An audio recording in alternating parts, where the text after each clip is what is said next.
Oh yes, so brand new exciting news, or maybe it's not going to be all so brand new because it is about 36 minutes away from announcement. So let's see how it goes.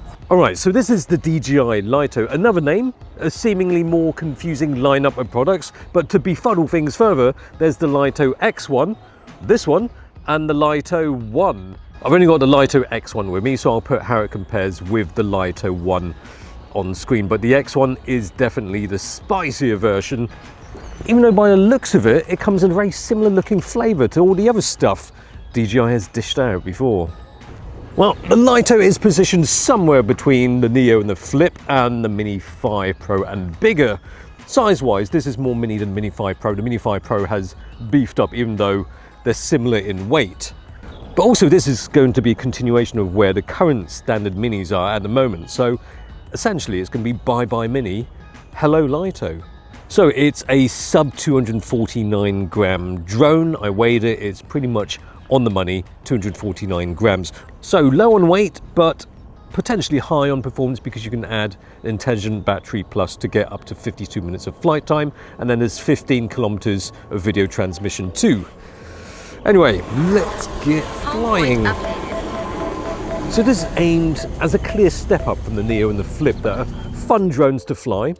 They're kind of akin to walking a dog that floats and takes video. So not really like walking a dog. The Litos are going to be for those that actually want to get into drones, to get some nicer looking drone footage, but haven't flown before. So not too expensive, super simple and easy to get started. That sounds like I'm going to do a Squarespace readout. But yeah, if you want to get started with setting up a website, you can get a discount code. There's a link down below anyway. No, anyway, so simple, not too expensive, but also you can get nicer looking footage from it because it's not spec too low. In terms of sensor size, it's a 1/1.3 inch sensor, so you can take 4K 60 frames per second HDR and 4K 100 FPS videos in 10-bit D-Log-M. So in terms of sensor size, it's bigger than Neo, not quite as big as the Mini 5 Pro, so it will have all right night performance. You know, just a couple of years ago, it felt like the entry-level drones didn't have the amount of obstacle detection as the more expensive drones, which felt kind of a bit odd because if you've got an entry-level drone, you don't want to crash it so easily. But now with the Lito X1, you've got omnidirectional obstacle sensing, and then on the front LiDAR. You know, when you first time fly, it just makes things a lot more stress-free. You don't have to worry about stacking it to a tree. And with the LiDAR, it's going to be better in lower light as well. And then Active Track 360. And it's so called Active Track 360 because it combines that tracking with the omnidirectional sensing stuff. So therefore it can track 360, obviously. And that does that up to a speed of 43 kilometers an hour, which is pretty decent. But if you want the full potential of that Active Track 360 omnidirectional stuff, it's better if you don't have so many obstacles like I do here at the minute. So I think I mentioned that the Active Track is up to 43 kilometers an hour. That's 12 meters a second, 12 ms. But in terms of the max speed that you can fly in sport mode is 18 meters a second. And that's for both the Lito X1 and the Lito 1. And if you compare that to Neo 2, Neo 2 sport mode only goes up to 16 meters a second. And if we're talking about the Lito X1 and the Lito 1 as beginner drones, the Neo 2 feels, well, more beginner-like because it has the prop guards.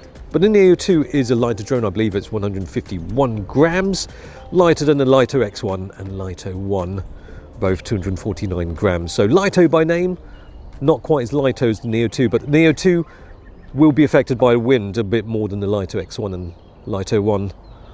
So yeah, Neo 2, lighter weight, but also a bit more lightweight in terms of features and operating time. 19 minutes versus the 36 minutes of the Lito X1, Lito 1.